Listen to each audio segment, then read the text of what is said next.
protagonistas del mundo político. ¿Cómo funcionan los mecanismos sociales? ¿Qué estrategias económicas son las que tienen éxito? ¿Hacia dónde nos llevarán los procesos globales? Mis invitados saben mucho de todo aquello.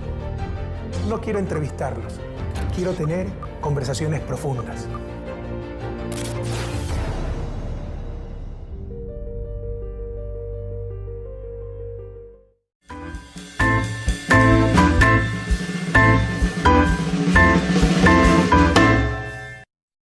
Bienvenidas, bienvenidos a otro programa de Conversando con Correa. Nuevamente, un invitado muy especial, parte de la historia de Colombia, parte de la historia latinoamericana, parte de la historia de la integración de América Latina. Me refiero al presidente Ernesto Samper, presidente de Colombia en el periodo 1994-1998, pero con una larga trayectoria política, senador, concejal, embajador, ministro y durante 2 años y medio secretario de la Unión de Naciones del Sur, UNASUR, ese sueño integracionista de la América del Sur. Bienvenido, Ernesto, muchas gracias por aceptar nuestra invitación. Muchas gracias, Rafael, muy contento de estar en esta nueva actividad.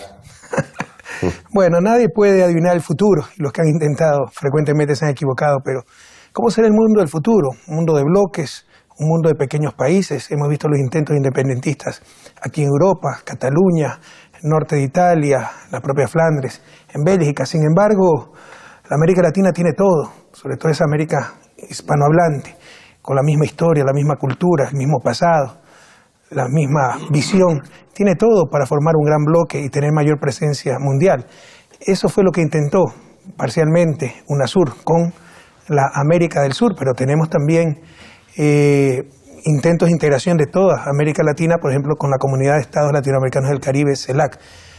¿Cómo sentiste tú esa integración? ¿En qué situación la dejaste? ¿Cómo ves el futuro? Es una sensación agridulce, Rafael, porque de una parte es claro que el sistema multilateral que se inventó el mundo después de la Segunda Guerra Mundial, no está funcionando. O sea, el multilateralismo como forma de convivencia no está funcionando. Entonces lo que uno esperaría es que el mundo evolucione nuevamente hacia un regionalismo sano. Pero ahí se encuentran obstáculos, por ejemplo, como lo que está pasando en Cataluña, que ese intento caricaturesco de independencia de Cataluña le hace mucho daño al fortalecimiento de un concepto sano de lo que deben ser regiones y bloques de regiones. Y ahí es donde yo creo que en el caso de América Latina nosotros tenemos, como bien decías, una ventaja infinita sobre otras regiones. Tenemos ante todo una fuerte identidad, una ciudadanía en el concepto de pertenencia con todos los países de América Latina y los países del sur, por supuesto. Hablamos una misma lenguaje, tenemos una misma identidad, compartimos una misma historia, es lo que se llama la casa grande, no es nuestro gran inmueble que nos regalaste de UNASUR en la mitad del mundo, sino es un concepto de cómo podemos unirnos nosotros y cómo tenemos un concepto de nación. Aquí en Europa 34 naciones que están tratando de hacer integración. Nosotros somos una sola nación, por eso es un poco agridulce que no hayamos sido capaces en estos momentos, que es cuando más se requeriría una voz que hable a nombre de la región, que plantee temas frente a lo que le está pasando, digamos, en los Estados Unidos, con una agenda absolutamente agresiva contra América Latina, que nosotros tengamos prácticamente inmovilizados los escenarios regionales de integración. Y fraccionado, ¿no? Recuerda que, bueno, este fue el sueño de nuestros libertadores, empezando por Simón Bolívar, y América Latina, lo que conocemos como América Latina, se inició con unidades políticas de mayor tamaño, la República Centroamericana, la propia Gran Colombia, pero luego ambiciones, intereses, fraccionaron todas esas unidades políticas. Hoy tenemos una América Latina bastante fraccionada y ahí debemos aprender mucho del mundo, ¿no? Europa, el ejemplo de integración, pese a las tensiones que hoy sufre, que hoy enfrenta, el ejemplo de integración que nos da diferentes culturas, diferentes religiones, diferentes sistemas políticos. Hace 60, 70 años se mataron por decenas de millones durante la Segunda Guerra Mundial, pero tuvieron esa voluntad política de unirse. Claro. Mientras que los europeos tendrán que explicarle a sus hijos por qué se unieron. Los latinoamericanos tendremos que explicarle a nuestros hijos si algún día logramos esa tan deseada integración, ¿por qué nos demoramos tanto? Porque tenemos todo.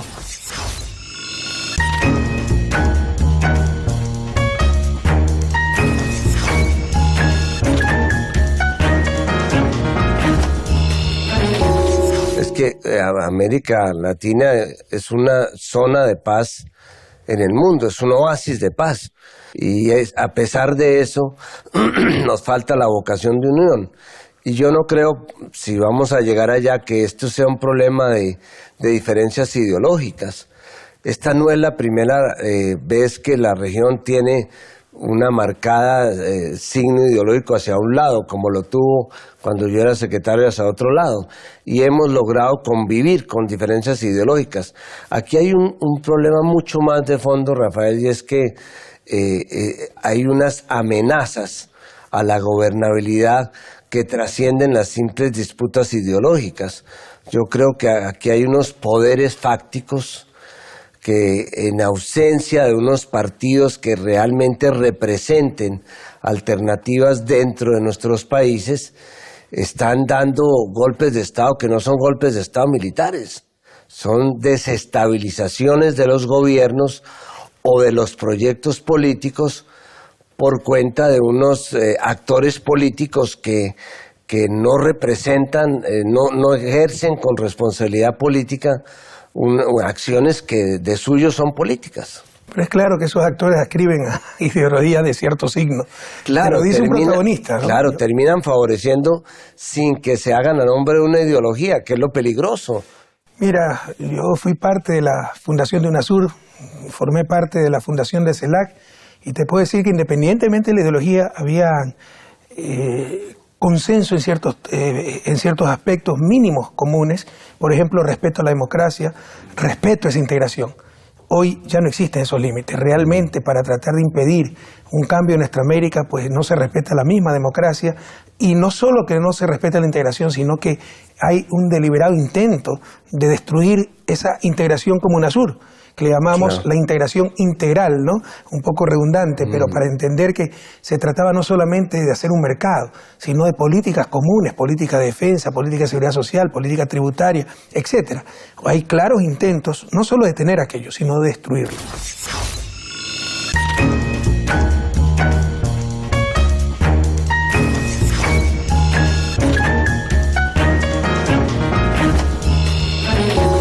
Es verdad, pero hay que también saber de dónde viene UNASUR. De alguna manera la región al terminar el siglo pasado estaba absolutamente desconcertada porque había aplicado un modelo que fue el modelo neoliberal durante los últimos 20 años, que no generó unas tasas de crecimiento importantes, pero que sí generó una mayor pobreza.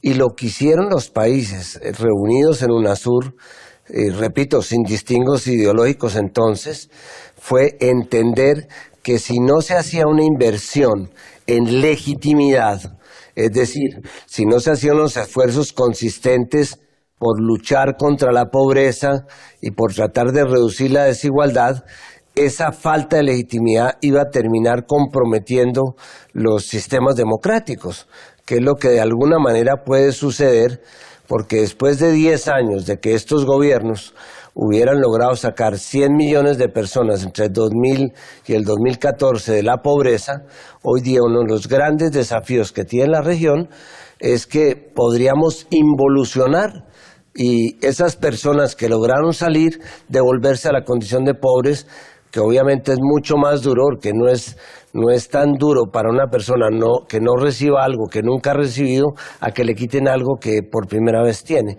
Y ya las cifras de la CEPAL muestran que en estos últimos 4 años hay por lo menos 10 millones de latinoamericanos que han vuelto a su condición de pobres. Eso se podría conjurar con un buen proyecto de integración, pero ahí es donde hay miedo a la integración, porque nosotros o miramos hacia arriba o miramos hacia el lado. Sí, y no solo se trata de tener más presencia en el mundo, sino de optimizar recursos al interior de la región. Hablábamos contigo, por ejemplo, ¿no?, para enfrentar desastres. No es que cada país puede tener un avión cisterna, por poner un ejemplo muy concreto, para apagar incendios forestales, eso es extremadamente caro. Pero la región como región sí lo puede tener.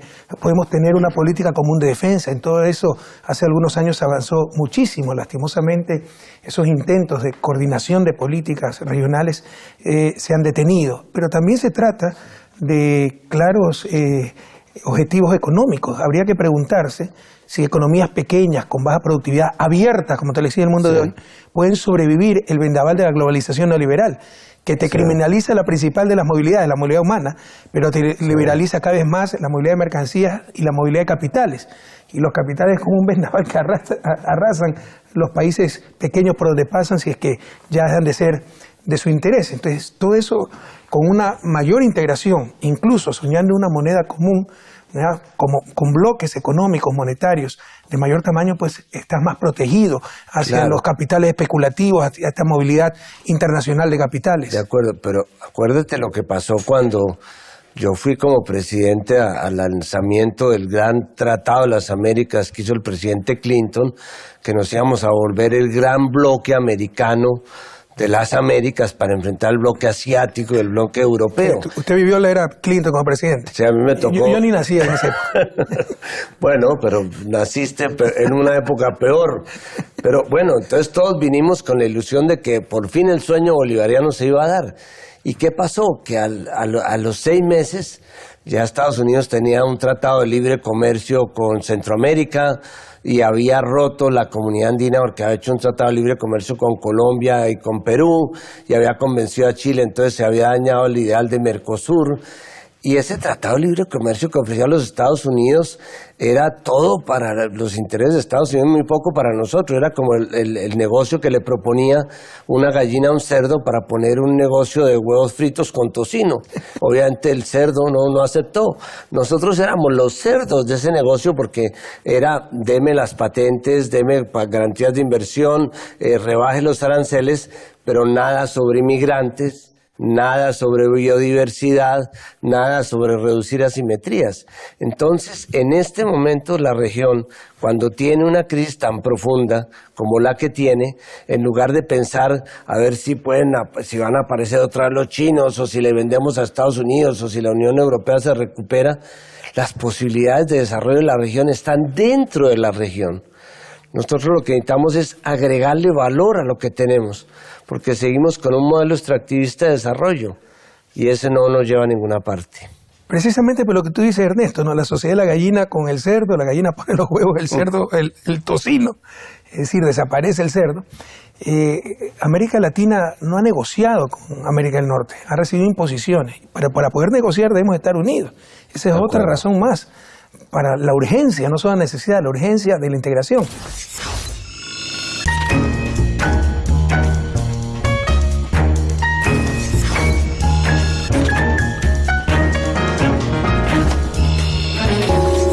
Pero tú fuiste 2 años y medio secretario de UNASUR.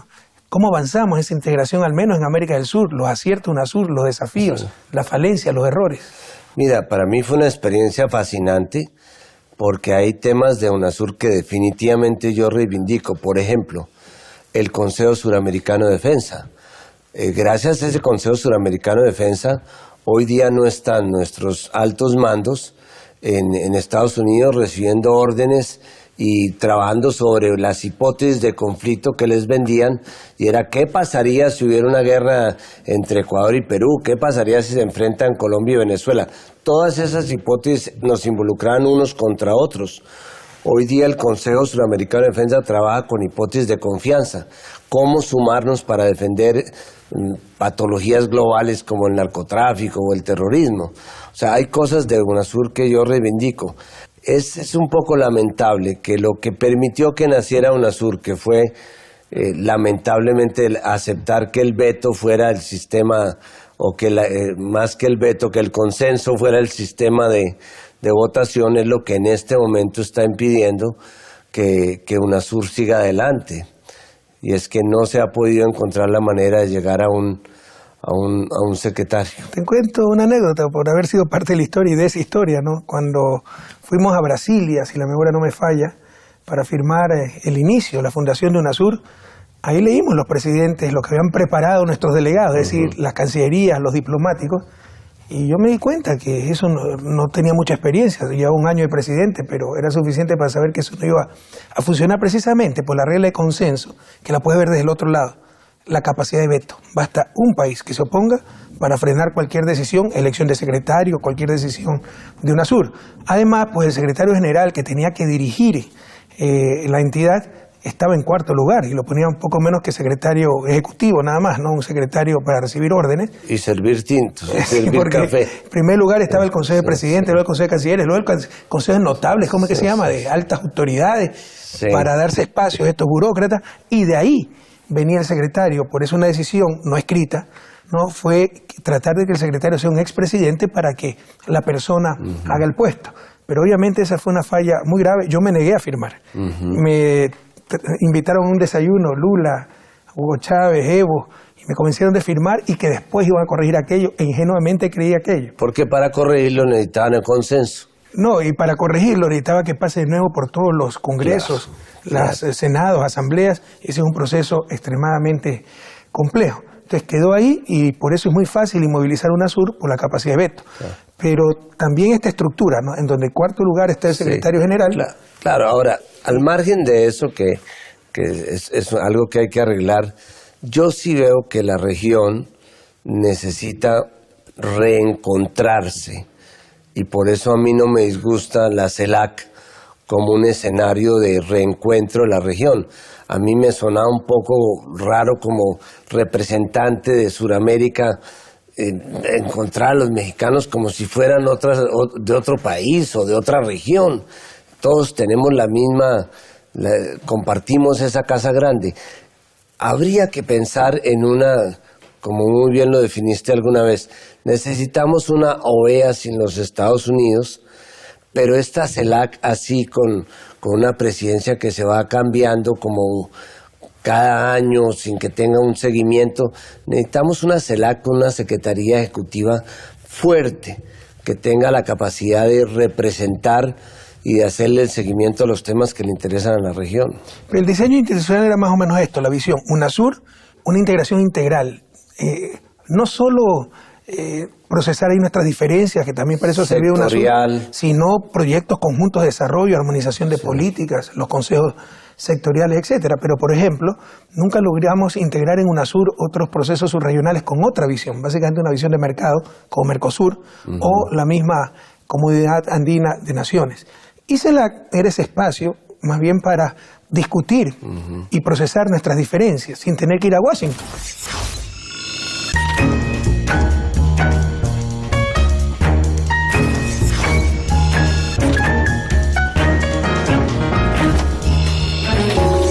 CELAC nace del grupo de Río, cuando nos reunimos en Santo Domingo, después de un grave conflicto con Colombia, que el 1 de marzo del 2008, cuando nos bombardeó Colombia. Entonces había la cumbre del grupo de Río en Santo Domingo, se cambió la agenda, pasamos un día ahí los presidentes, pero logramos superar ese gravísimo problema. Habían tensiones extremas en la región entre Colombia, Ecuador, Venezuela, y se superó gran parte del problema. Ahí nació la idea de tener nuestra propia comunidad, nuestro propio espacio, para procesar nuestra diferencia y no tener que ir a Washington. Eso es ridículo. Claro. O sea, un problema Colombia, Ecuador, y lo discutir a Washington. ¿Qué sentido tiene eso? De acuerdo. Pero fíjate que en la CELAC, cuando tuvo Ecuador la presidencia, prácticamente funcionaron todos los comités y las reuniones se hicieron en UNASUR. Y ahí nosotros participamos con las mismas inquietudes, las mismas problemáticas, el tema de la salud, el tema de la educación. Entonces creo que en la región hay que hacer un salto cualitativo hacia definir un mecanismo que permita una representación efectiva. Y repito, no tiene sentido ahora hay un grupo de Lima, se está armando un grupo de no sé dónde, se están haciendo grupos por intereses de afinidades. Eso era el papel que debía jugar UNASUR o Mercosur o los organismos de integración. Que hay tanto que hablar, pero ¿cuáles fueron los errores tal vez que cometimos? Ya nombramos algunos en la fundación de UNASUR, pero por ejemplo, no sé si el público conozca que UNASUR tiene 4 idiomas oficiales: español, Sí. portugués, inglés y neerlandés. Inglés por Guyana y neerlandés por Surinam. Sí. CELAC, en su interior, acoge países cuyo jefe de Estado todavía es la reina de Inglaterra. Entonces, ese puede ser un error. Y hay algunos reyesuelos en América también, pero bueno. Creer que la cercanía geográfica te da coincidencia de valores, principios, objetivos, visiones, etcétera. Y como decía mi madre, pues el que mucho abarca poco aprieta. Pero en todo caso, CELAC también es intento, insisto, de tener un espacio regional para procesar nuestras diferencias y que un problema entre Colombia y Ecuador no tengamos que irlo a discutir en Washington, en la OEA, a la cual Fidel Castro llamaba el Ministerio de las Colonias. Y como tú bien dices, financiado por Estados Unidos, y es clara la hegemonía de Estados Unidos y en general de América del Norte, Estados Unidos y Canadá. La idea es que tener un mundo de bloques, o al menos tener el bloque regional latinoamericano y caribeño, y como bloque encontrarnos en el seno de la OEA para discutir nuestras diferencias con el bloque norteamericano. Iremos con un poco más de fortaleza o con menos debilidad. Fíjate que de alguna manera se está haciendo con la Unión Europea. CELAC ha tenido unos diálogos importantes con la Unión Europea que han servido para identificar comunes denominadores. Yo lo que pienso es que a nosotros nos quedó esto a mitad de camino porque no tuvimos el relacionamiento que a mi juicio era lógico para UNASUR, que es el relacionamiento sur-sur. Nuestros verdaderos aliados hacia el futuro pues es el sur asiático, el sur africano, el tema de los BRICS. La región en este momento vive una especie de orfandad por el tema de Brasil, lo digo con todo respeto. Cuando yo llegué a UNASUR, Brasil de alguna manera era una especie de transatlántico que se movía y ayudaba a mover y a conseguir los consensos. Hoy día eso no existe, no está ese actor importante que fue Brasil y que lo fue durante mi época. Que era Lula da Silva. Pero además era una puerta abierta al Asia, al África, y esto no es una cosa retórica de los no alineados ni nada de eso. Las cifras muestran claramente que los niveles de crecimiento del comercio y de las relaciones económicas entre los países del sur o el sur duplican las cifras de crecimiento con los bloques tradicionales. Entonces nosotros ahí tenemos una puerta que tenemos que cruzar y en la cual efectivamente Lula da Silva con mucha visión abrió las puertas para que UNASUR de alguna manera entrara al sur. Era una relación sur-sur. Teníamos cumbres con África, cumbres con el Medio Oriente, cumbres con China. Ahora se está criticando tanto la influencia, entre comillas, China en la región, cuando es el principal financista del mundo y financia al propio Estados Unidos.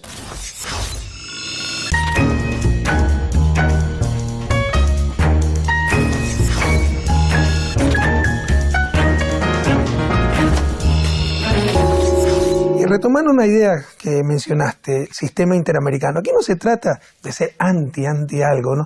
En lo personal yo quiero mucho a Estados Unidos, viví 4 años allá. Chauvinista. No estoy de acuerdo con la política exterior de Estados Unidos, pero la sencillez, la honestidad del pueblo norteamericano siempre me ha agradado mucho y le estoy muy agradecido a ese país porque en época de Clinton no pude estudiar ahí y sacar 2 títulos universitarios. Pero es claro que no podemos seguir discutiendo nuestros problemas en Washington. Es claro que un sistema interamericano, la Comisión Interamericana de Derechos Humanos, no puede seguir con su sede en Washington, un país que no ha firmado ninguno de los tratados de derechos humanos de América, ninguno. El Tratado de San José. No, ni siquiera ha ratificado la Convención de San José, el principal instrumento de derechos humanos de la región y uno de los principales del mundo. Que está financiada esa comisión, en su mayor parte por Estados Unidos y por países europeos, extrarregionales. Estados Unidos, que no se somete a las decisiones del sistema interamericano, porque no ha ratificado el Pacto de San José, ¿no? Y Europa, que no es parte del sistema, es decir, pagan para controlar a los latinoamericanos. Claro. ¿Cómo podemos aceptar esas cosas? Entonces se necesita una reforma, un sistema interamericano, latinoamericano más que interamericano, nuestro. Porque además somos los países latinoamericanos los que hemos firmado todos los instrumentos. No, y mientras que la Comisión tiene un presupuesto de pulón, la Corte Interamericana, que se supone que toma las decisiones, tiene un presupuesto de Lázaro. Y no puede ocuparse sino de los casos que le mande la Comisión. Esto es absurdo. Y tiene que pasar por Washington. Sí. Y mira las contradicciones, ¿no? Defensores de derechos humanos, por ejemplo, las víctimas de la dictadura. Pero las dictaduras de los 70 evidentemente fueron apoyadas, impuestas por Estados Unidos, donde tiene la sede de la Comisión. Entonces son contradicciones impresentables. El sistema interamericano europeo, de derechos humanos europeo, solo tiene corte, que realiza las funciones de la Comisión, que es básicamente difundir los valores, los derechos humanos, etcétera, y obviamente de juzgado, de la Corte, la propia Corte, ¿no? Solo tiene una institución, Corte Europea de Derechos Humanos. En América tenemos dos, y como tú dices, la puerta de entrada al sistema es la Comisión, que se encuentra en Washington. Claro. Y muchas veces las decisiones son extremadamente políticas, no en función realmente de defensa de esos derechos. Ahora, este es un reclamo, sin ser chauvinista, general. Los Estados Unidos, hay 22 tratados que se podrían considerar como el referente ético, digamos, de la globalización. Los derechos de los niños, los derechos de las mujeres, los tratados de Ginebra sobre derecho internacional humanitario, la Corte de la Haya. De esos 22 tratados, Estados Unidos creo que ha firmado uno. Entonces, yo creo que ahí hay un reclamo. Ahora, ahorita estamos dándonos trumpadas en América Latina, ¿no? Porque realmente nunca habíamos tenido una agenda tan agresiva como la que tenemos hoy. Entonces, creo que este es un excelente momento para que aún los sectores de derecha que han visto cómo Trump les ha acabado pues de sus ideales de libre comercio y todo eso, nos pongamos de acuerdo en tener una agenda autónoma y una agenda que refleje realmente nuestros intereses. ¿Existe la voluntad para crear esa agenda en el momento actual en la región? Nosotros dos tenemos un buen amigo que a mí me encanta, que es Mujica. Nosotros tenemos dos papas en América Latina, Francisco y Mujica. Y tú dices que el Papa Francisco es doblemente infalible. Por papa, pero sobre todo por argentino. Ah, sí, claro. Has debido citar primero los argentinos. Sí. Pero Mujica dice algo que es muy cierto. Dice, a la primera crisis que tengan estos nuevos gobiernos, van a sacar nuestros programas y ahí volvemos nosotros. Bueno, Pepe todavía tiene ganas de volver. Otros no tenemos tantas ganas. Sí queremos que nuestra región siga prosperando y vemos que en muchas cosas no se está avanzando en el camino correcto. Por ejemplo, en la integración. Pero sí, para tener prosperidad, para tener menos inequidad, para tener más presencia en el mundo, requerimos una mayor integración. Países pequeños como Ecuador, como Bolivia, Haití, no tendrán voz en el mundo. No tendremos oportunidad de hacer respetar nuestros derechos si seguimos discutiendo nuestros problemas en Washington. Entonces necesitamos conformar esa integración regional y esos organismos eficientes como UNASUR, como CELAC, para proyectos conjuntos de desarrollo, armonización de políticas y procesar, por ejemplo, un espacio como CELAC, nuestras diferencias. ¿Quién mejor que tú para conocer lo que fuiste protagonista de la integración? Muchas gracias, Ernesto, por haber aceptado esta invitación. Mucha suerte y esperamos verte pronto y verlos a todos ustedes también muy pronto, queridos amigos. Gracias.